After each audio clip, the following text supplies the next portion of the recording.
Latest news updates కోసం ఇప్పుడే download చేసుకోండి media effects app. Welcome to media effects. బుల్లితెర యాంకర్ రష్మి క్రేజ్ గురించి ప్రత్యేకంగా చెప్పాల్సిన పని లేదు. క్యారెక్టర్ ఆర్టిస్ట్ గా కెరీర్ ప్రారంభించిన రష్మి సినిమాలో సరైన అవకాశం దొరకకపోవడంతో బుల్లితెర మీద యాంకర్ అవతారం ఎత్తింది. జబర్దస్త్ షోలో యాంకర్ గా కనిపించిన రష్మి జాతకమే మారిపోయింది.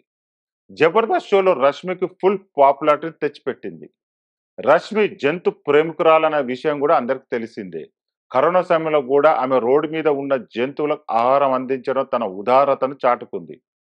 జంతువులు ఎవరైనా హింసిస్తే ఓ రేంజ్ లో ఫైర్ అవుతుంది ఆమె.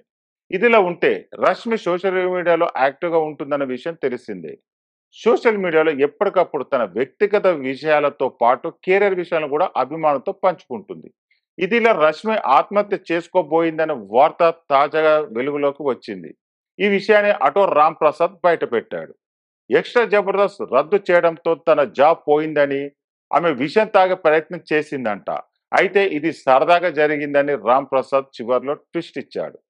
లేటెస్ట్ జబర్దస్త్ ఎపిసోడ్ లో రామ్ ప్రసాద్ రష్మి మీద పంచ్ వేశాడు. ఎక్స్ట్రా జబర్దస్త్ రద్దు చేయడంతో విషయం తాగబోయిన రష్మి జబర్దస్త్ రెండో ఎపిసోడ్ కు నువ్వే యాంకర్ అని చెప్పడంతో విషయం పక్కన పెట్టి విసికి తాగిందని పంచ్ వేశాడు. దీంతో షోలో ఒక్కసారి నవ్వులు పూశాయి. ప్రస్తుతం దీనికి సంబంధించిన ప్రోమో సోషల్ మీడియాలో వైరల్ గా అవుతుంది.